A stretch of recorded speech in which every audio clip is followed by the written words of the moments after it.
नमस्कार दोस्तों, आप सभी का आपके अपने YouTube चैनल पर स्वागत है। जैसा कि आपको पता है कि आपके अपने YouTube चैनल पर उत्तर प्रदेश स्पेशल वो भी डिटेल चर्चा की क्लासें चल रही हैं, जिसमें कि हमारा चल रहा उत्तर प्रदेश की राज व्यवस्था। ये क्लास लगभग 6वीं क्लास है। इन सब चीज़ों में क्या है कि उत्तर प्रदेश से संबंधित जो भी पॉलिटी है उसको कवर किया गया है। ये सेकेंड लास्ट क्लास है। इसके बाद एक कल क्लास होगी, जिसके बाद से हमारा उत्तर प्रदेश राज व्यवस्था का जो सिलेबस है वो ख़त्म हो जाएगा। ठीक है, चलिए शुरुआत करते हैं। आज क्या करते हैं, आज बारी है राज्य की प्रमुख संस्थाएं। ठीक है ना, प्रमुख संस्थाओं के बारे में आज हम लोग चर्चा करेंगे। किसके किसके बारे में चर्चा हो चुकी है तो ध्यान रखिएगा, ये चर्चा हो चुकी है राज्यपाल के, मुख्यमंत्री, मंत्री परिषद, विधान परिषद, विधानसभा, इन सब विषयों पर चर्चा हो चुकी है। और पिछली क्लास में बताया था क्या, हाई कोर्ट के बारे में। आज उसी को लेकर हम लोग आगे बढ़ते हैं कि कल देखिए हाई कोर्ट के बारे में चर्चा की। आज जो अन्य महत्वपूर्ण संस्थाएं हैं उसके बारे में चर्चा करते हैं। उससे पहले अगर आप चैनल पर नए हैं तो चैनल को सब्सक्राइब कर लें और दोस्तों के साथ जरूर शेयर करें। चलिए, सबसे पहली संस्था आती है लोकायुक्त। ठीक है ना, लोकायुक्त क्या होता है, क्यों लाया गया तो ध्यान रखिए, भ्रष्टाचार के रोकथाम के लिए लोकायुक्त लाया गया। यानी कि जो भ्रष्टाचार करप्शन है उसको रोकथाम के लिए लोकायुक्त लाया गया। ठीक है ना। अब इसमें से हम लोग देखिए इंपॉर्टेंट पॉइंट पढ़ेंगे। सबसे पहले ध्यान रखिएगा, उत्तर प्रदेश में लोकायुक्त पद की स्थापना 1925 के लोकायुक्त अधिनियम के अंतर्गत हुई। किसके अंतर्गत हुई? 1925 के लोकायुक्त अधिनियम के अंतर्गत हुई। ध्यान रखिएगा, उत्तर प्रदेश में कार्यकाल किसका? लोकायुक्त का 8 वर्ष का होता है। हर राज्य में अपना अलग अलग हो सकता है। आपको उत्तर प्रदेश का याद करना, उत्तर प्रदेश के लोकायुक्त का कार्यकाल 8 वर्ष होता है। लेकिन क्या ये शुरुआत से था? नहीं, इससे पहले ये 6 वर्ष का था और 2012 में इसको परिवर्तित करके 8 वर्ष किया गया। 2000 के पहले ये कितना था? 6 वर्ष का था। ठीक है, इसमें जो लोकायुक्त होता है कौन होता है? ऐसा नहीं किसी भी आदमी को, किसी भी नेता को, किसी को भी उठा के बैठा दिया जाए। नहीं, इस पद पर सेवानिवृत्त न्यायाधीश यानी कि जो रिटायर्ड न्यायाधीश होते हैं, रिटायर्ड जो जज होते हैं, उन्हीं को ये बनाया जाता है। उत्तर प्रदेश के प्रथम लोकायुक्त कौन थे? डॉक्टर विशंबर दयाल थे। वर्तमान में उत्तर प्रदेश के लोकायुक्त कौन है तो ध्यान रखिएगा, वह कौन है? वो है संजय मिश्रा। ठीक है, तो आपको ये लोकायुक्त संस्था समझ आ गई होगी। अब आगे बढ़ते हैं, क्या राज्य निर्वाचन आयोग के बारे में चर्चा करते हैं। राज्य निर्वाचन आयोग, इसका महत्वपूर्ण सबसे पहले अनुच्छेद है, ध्यान रखिएगा 243 का के। किसका? 243 का के। अब देखिए क्या होता है राज्य निर्वाचन आयोग। आपको पता होगा कि जब पंचायती राज संस्थाओं को मजबूत किया जा रहा था तो उसमें यह बताया गया कि पंचायतों में चुनाव कराने की आवश्यकता है, यानी कि वहाँ पर स्थानीय स्वशासन यानी कि स्थानीय सरकार की आवश्यकता होती है। इसीलिए वहाँ पर 73 और 74वां संविधान संशोधन लाया गया। 73वां संविधान संशोधन के तहत भाग 9 जोड़ा गया, 11वीं अनुसूची जोड़ी गई। इसके अलावा उसी में ये अनुच्छेद लिखा गया, क्या? राज्य निर्वाचन आयोग। उसी में ये कहा गया कि आपको सरकार बनानी पड़ेगी। किसमें? निचले स्तर पर। निर्वाचन आयोग की नियुक्ति ये कौन करता है तो ध्यान रखना, महत्वपूर्ण पॉइंट होता है कि इसकी नियुक्ति कौन करता है? राज्यपाल करता है इसको। अब देखिए, नियुक्ति तो राज्यपाल कर देता है, लेकिन बात आती है क्या राज्यपाल इसको हटा सकता है? कतई नहीं हटा सकता, सिर्फ नियुक्ति कर सकता है।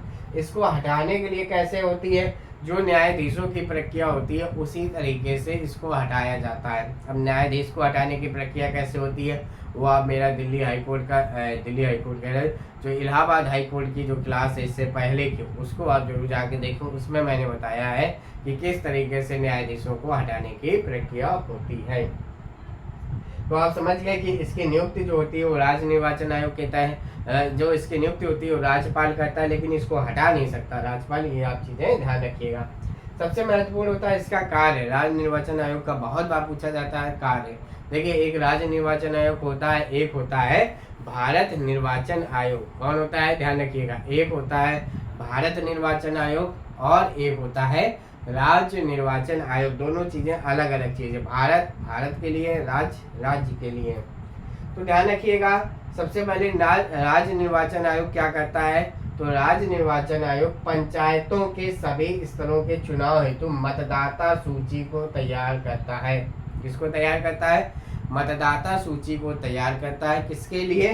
पंचायतों के सभी स्तर के चुनाव हेतु। पंचायत में जो चाहे ग्राम सभा का हो, चाहे वो क्षेत्र पंचायत का हो, चाहे वो जिला पंचायत का चुनाव हो, उसमें मतदाता सूची को तैयार करने का काम राज्य निर्वाचन आयोग के द्वारा किया जाता है। और क्या होता है? पंचायतों के सभी स्तर का चुनाव की संरचना, निर्देशन एवं नियंत्रण करना है। यानी कि पंचायतों के चुनाव करवाने का भी कार्य किसके पास होता है? राज्य निर्वाचन आयोग के पास ही होता है। आप इस चीज को जरूर ध्यान रखिएगा, बहुत महत्वपूर्ण फैक्ट है ये। कई बार पूछा जाता है कि राज्य निर्वाचन आयोग किसका चुनाव करवाता है, तो ध्यान रखिएगा पंचायतों के चुनाव राज्य निर्वाचन आयोग के द्वारा करवाए जाते हैं। और नगरीय स्तर पर, यानी कि आपको पता होगा नगर निगम होती, नगर पंचायत होती है और नगर पालिका परिषद होती है, इन सभी के चुनाव भी राज्य निर्वाचन आयोग के द्वारा करवाए जाते हैं। तो इस चीज को आप जरूर ध्यान रखिएगा। और इसके अलावा जितने चुनाव होते हैं, मैंने बोला पंचायत और नगरीय, इसके अलावा छोड़कर जितने भी चुनाव होते हैं वो सारे के सारे चुनाव भारत निर्वाचन आयोग करवाता है। बस दो चीज़ आप ध्यान रखिएगा। हाँ, जैसे अब लोकसभा चुनाव चल रहे हैं तो इसमें इनकी मदद ली जाती है, लेकिन चुनाव कौन करवाता है? तो वो करवाता है भारत निर्वाचन आयोग। राज्य निर्वाचन आयोग तो वर्तमान में कौन है? तो ध्यान रखिएगा कहाँ पे? ये उत्तर प्रदेश के संक्षेप में बात कर रहे हैं हम, तो डॉक्टर राज प्रताप सिंह ये राज्य निर्वाचन आयुक्त हैं। ठीक है, अब आगे बढ़ते हैं। दो संस्थाएं हो गई, लोकायुक्त हो गए, हम लोग किस चीज़ के बारे में डिस्कस कर चुके हैं। एक नंबर हो गया लोकायुक्त, एक हो गया राज्य निर्वाचन आयोग, और हम लोग तीसरे नंबर की बात करने जा रहे हैं राज्य वित्त आयोग के बारे में। किसके बारे में?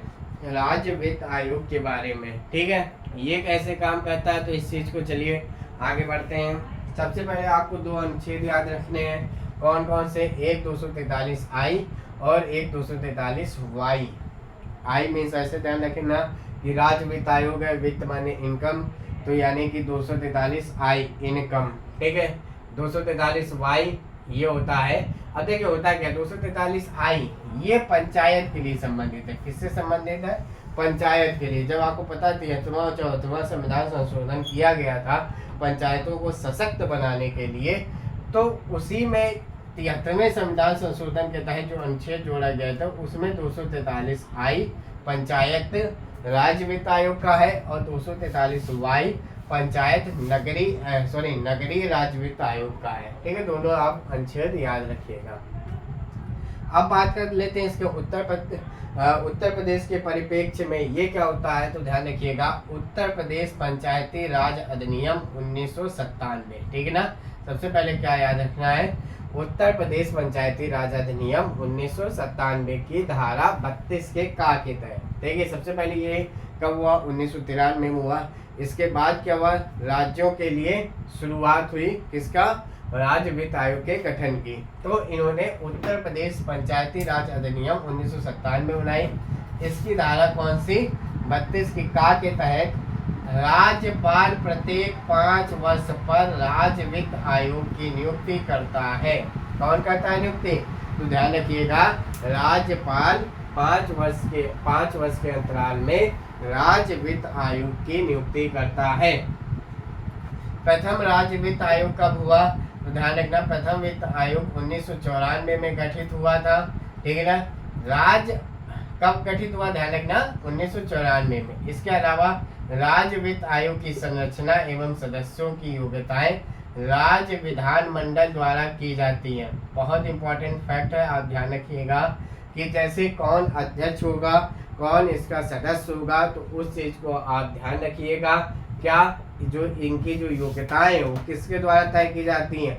वह राज्य विधानमंडल के द्वारा तय की जाती है, यानी कि विधानसभा के द्वारा तय की जाती है कि जो सदस्य चयनित किए जाएंगे उनकी क्या क्या योग्यताएं होनी चाहिए। ठीक है, इस चीज को आप जरूर ध्यान रखिएगा। इसके आगे बढ़ते हैं। आगे क्या है? राज्य वित्त आयोग का कार्य। सबसे पहले देखिए इसका कार्य क्या होता है, मेन इंपॉर्टेंट इसका कार्य है, तो ध्यान रखने का पंचायतों की वित्तीय स्थिति को सुधारना। मेन इसका पॉइंट क्या है? पंचायतों की वित्तीय स्थिति को सुधारना किसका काम होता है? राज्य वित्त आयोग का ये काम होता है। ध्यान रखना किसका? राज्य वित्त आयोग का। और राज्य वित्त आयोग अपनी रिपोर्ट किसको देता है? राज्यपाल देता है। राज्यपाल क्या करता है? सदन में उस रिपोर्ट को रखता है, ठीक है ना। जैसे राज्य वित्त आयोग का गठन हुआ, गठन होने के बाद उसने अपनी रिपोर्ट राज्यपाल को दी और राज्यपाल क्या करता है? उस रिपोर्ट को कहाँ पे रखता है? सदन में रखता है, यानी कि राज्य विधानमंडल में रखता है। तो काफ़ी जो देखिए थोड़ी थोड़ी चीज़ें लिखी हैं, लेकिन जो बहुत बार पूछी जाती है इंपॉर्टेंट फैक्ट है, उन्हीं के बारे में यहाँ चर्चा की गई है, ठीक है। आप ध्यान से सुनते हुए जरूर चलिएगा। इनका कार्यकाल कितना होता है? ध्यान रखिएगा, 5 वर्ष का कार्यकाल होता है। तो हम लोगों ने क्या क्या पूरा कर लिया? लोकायुक्त हो गया, राज्य निर्वाचन आयोग हो गया, राज्य वित्त आयोग हो गया। अब ये चौथे नंबर की बारी है उत्तर प्रदेश लोक सेवा आयोग, यानी हमने बात की यूपीपीएससी की, Uttar Pradesh public service commission के बारे में हम चर्चा करने जा रहे हैं। इसके जो कार्य हैं ध्यान रखिएगा, यूपीपीएससी के ये अनुच्छेद 320 से और 321 के बीच में दिए गए हैं। अब आते हैं इसकी स्थापना, मोस्ट इम्पोर्टेंट। भारत शासन अधिनियम 1935 के तहत यूपीपीएससी यानी कि उत्तर प्रदेश लोक सेवा आयोग की स्थापना हुई थी। कब? 1935 भारत शासन अधिनियम के तहत। इसका गठन कब हुआ था? ध्यान रखना, 1 अप्रैल 1937 को हुआ था, ठीक है। कहाँ पर हुआ था गठन? तो प्रयागराज में हुआ था। आज भी आप जानते हैं यूपीपीएससी का ऑफिस कहाँ है, यानी कि मुख्यालय कहाँ है? तो वो प्रयागराज में ही है। कुल सदस्य कितने हैं? ध्यान रखना, 8 सदस्य हुए। 8 मतलब कि 1 + 7 यानी कि 1 अध्यक्ष और 7 इसके क्या है? सदस्य हैं। इसका कार्यकाल कितना होता है? ध्यान रखना, 6 वर्ष या 62 वर्ष, यानी कि अगर जब ज्वाइन कर रहा है उससे 6 वर्ष बीत जाए या वह है सदस्य 62 वर्ष का हो जाए। इसकी नियुक्ति कौन करता है? तो राज्यपाल के द्वारा इसकी नियुक्ति की जाती है। वर्तमान में अध्यक्ष कौन है? तो ध्यान रखना, संजय श्री नेत्र इसके अध्यक्ष हैं। किसके? यूपीपीएससी के। तो ये भी हम लोगों ने पढ़ लिया, उत्तर प्रदेश लोक सेवा आयोग। ये 4 नंबर हो गया। 5वां आते हैं राज्य का महाधिवक्ता। राज्य का महाधिवक्ता, ठीक है, एडवोकेट जनरल बोला जाता है इसको इंग्लिश में। सबसे पहले इसका मेन फैक्ट आप ध्यान रखना कि अनुच्छेद 165 के तहत इसके जो पद होता है, कौन से अनुच्छेद के तहत होता है? 165 के तहत इसका गठन किया जाता है। अगर पूछा जाए राज्य का सर्वोच्च विधिक अधिकारी यानी कि राज्य का सर्वोच्च कानूनी अधिकारी कौन होता है, तो आपको बताना है राज्य का महाधिवक्ता यानी कि एडवोकेट जनरल ऑफ स्टेट। नियुक्ति कौन करता है? तो ध्यान रखना है इसकी नियुक्ति राज्यपाल के द्वारा की जाती है। किसके द्वारा की जाती है? राज्यपाल के द्वारा की जाती है। अगर इसका पूछा जाए कार्यकाल कितना होता है, तो ध्यान रखना राज्यपाल के प्रसाद पर्यंत तक इसका कार्यकाल होता है। इसका राज्य के महाधिवक्ता का। वर्तमान में कौन है? तो ध्यान रखना अजय कुमार मिश्रा है। कौन है? अजय कुमार मिश्रा है। अब महाधिवक्ता बनने की क्या क्या योग्यताएं होती हैं, कई बार पूछा जाता है, इसीलिए यहाँ पे लिखा है। सबसे पहले तो यही क्या, वह भारत का नागरिक हो। इसके अलावा कम से कम 10 वर्ष तक न्यायिक कार्यों का अनुभव हो। किसका? न्यायिक कार्यों का अनुभव हो, या 10 वर्ष तक किसी हाई कोर्ट में एडवोकेट के रूप में कार्य किया हो। समझ गए ना? 10 वर्ष तक उसके पास न्यायिक कार्यों का अनुभव हो, या उसके पास क्या हो? 10 वर्ष तक किसी हाई कोर्ट में उसने अधिवक्ता के रूप में उसने काम किया हो, एडवोकेट जनरल के रूप में। चलिए आगे बढ़ते हैं। अब देखिए क्या क्या हम लोग डिस्कस कर चुके हैं, कितनी महत्वपूर्ण चीजें हैं। तो ध्यान रखना, लोकायुक्त, राज्य निर्वाचन आयोग, ठीक है, राज्य वित्त आयोग, उत्तर प्रदेश लोक सेवा आयोग, राज्य का महाधिवक्ता। अब आते हैं राज्य महिला आयोग, ठीक है ना, राज्य महिला आयोग। चलिए आगे बढ़ते हैं। सबसे पहले महिला आयोग का गठन कौन कब होता है? तो ध्यान रखना उत्तर प्रदेश राज्य महिला आयोग का गठन 2004 के अंतर्गत, ये पूरा अधिनियम है। कौन? उत्तर प्रदेश राज्य महिला आयोग अधिनियम 2004 के अंतर्गत इसका गठन किया जाता है। कब? 26 अप्रैल 2013 को। ध्यान रखिएगा कब किया जाता है? 26 अप्रैल 2013 को इसका गठन किया जाता है। वर्तमान में अध्यक्ष कौन है? यूपी की बात कर रहे हैं तो बिमला बाथम। कार्यकाल कितना होता है? 3 वर्ष तक होता है। इसकी संरचना कैसी होती है? 8 सदस्य होते हैं, एक अध्यक्ष, 4 सदस्य 7 सदस्य। 8 होते हैं, 1 + 7 यानी कि एक अध्यक्ष हो गई और 7 क्या हो गए इसके सदस्य हो गए। ठीक है, इसमें 7 सदस्य में आप ध्यान रखने अनुसूचित जाति, अनुसूचित जनजाति और क्या अल्पसंख्यक समुदाय से जरूर होना चाहिए। किससे? SC से होना चाहिए, ST से होना चाहिए। एक महिला, मतलब 7 सदस्यों में एक महिला SC वर्ग की होनी चाहिए, एक महिला ST वर्ग की होनी चाहिए, एक अल्पसंख्यक समुदाय से होनी चाहिए। तो आप समझ गए होंगे। अब आगे बढ़ते हैं। देखिए, राज्य महिला आयोग 7वें नंबर पे आते हैं, राज्य सूचना आयोग। ठीक है ना, स्टेट इंफॉर्मेशन कमीशन। सूचना का अधिकार आपको पता है 2005 में आया है, तो वही चीज दिया गया है। सूचना का अधिकार 2005 के तहत धारा 15 के अंतर्गत 14 सितंबर 2005, कब? 14 सितंबर 2005 को गठित किया गया था। देखिए कितनी इंपॉर्टेंट चीज है, बस एक लाइन में आपको याद करना है कि राज्य सूचना आयोग अधिकार 2005 में आया था। इसकी धारा 15 के तहत 14 सितंबर 2005 को गठित किया गया। पहले कौन थे राज्य सूचना आयुक्त? वो थे M.A. खान। कौन थे? M.A. खान। वर्तमान में कौन है? भावेश कुमार सिंह। कौन? भावेश कुमार सिंह। अब आगे बढ़ते हैं। क्या? राज्य मानवाधिकार आयोग। ठीक है ना, देखिए क्या है, बोल्ड है, जल्दी जल्दी पढ़ा लो, सब लिख तो रखा ही है, तो काहे के लिए ज्यादा आगे बढ़ाएं। राज्य मानवाधिकार आयोग, तो ध्यान रखिएगा क्या मानवाधिकार है, मानवाधिकार अधिनियम 1993 की धारा 22 के अंतर्गत 7 अक्टूबर 2005 को गठन किया गया। ठीक है ना, अब सब समझ रहे होंगे, बड़ा बोरिंग है कि इसका गठन इसका गठन, उसको आप आराम से लिख लीजिएगा। जब कई बार उसको देखेंगे तब आपको बेहतरीन तरीके से याद हो पाएगा। ठीक है, राज्य मानवाधिकार आयोग, मेहनत लगती है पूरे बोर्ड में लिखने में। ठीक है, ये क्या हुआ कि 1993 की धारा 22 के अंतर्गत 7 अक्टूबर 2002 के तहत इसका गठन किया गया। ठीक है, इसका कार्यकाल कितना होता है ध्यान रखिएगा, ये बहुत बार पूछा गया, 3 वर्ष या 70 वर्ष इसका कार्यकाल होता है। इसके प्रथम अध्यक्ष कौन थे? तो प्रथम अध्यक्ष थे AP मिश्रा। ठीक है ना, कौन थे? AP मिश्रा। वर्तमान में इसके अध्यक्ष कौन है? बालकृष्ण नारायण। कौन है? बालकृष्ण नारायण। तो आज की क्लास में हमने क्या क्या चीज डिस्कस की, अब समझ लीजिए कितनी इंपॉर्टेंट चीज हम लोगों ने डिस्कस की है।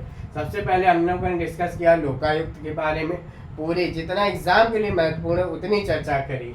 ठीक है ना, फिर मैंने चर्चा की राज्य निर्वाचन आयोग के बारे में, फिर राज्य वित्त आयोग के बारे में, फिर उत्तर प्रदेश लोक सेवा आयोग के बारे में, फिर राज्य का महाधिवक्ता के बारे में, राज्य महिला आयोग के बारे में, राज्य सूचना आयोग के बारे में और राज्य मानवाधिकार आयोग के बारे में डिस्कस किया। मतलब कि 8 इंपॉर्टेंट सबसे चीज़ों के बारे में हमने डिस्कस किया। ठीक है, ये कई बार 1 लाइनर के तहत पूछे जाते हैं और बेहद इंपॉर्टेंट है ये पूरे के पूरे आयोग। अब कल हमारी क्या नेक्स्ट क्लास क्या रहेगी, तो ध्यान रखना ये रहेगी पंचायत और नगरीय स्वशासन, जिसके बाद आपके उत्तर प्रदेश राज्य व्यवस्था से संबंधित क्लासें हैं जो वो खत्म हो जाएंगी।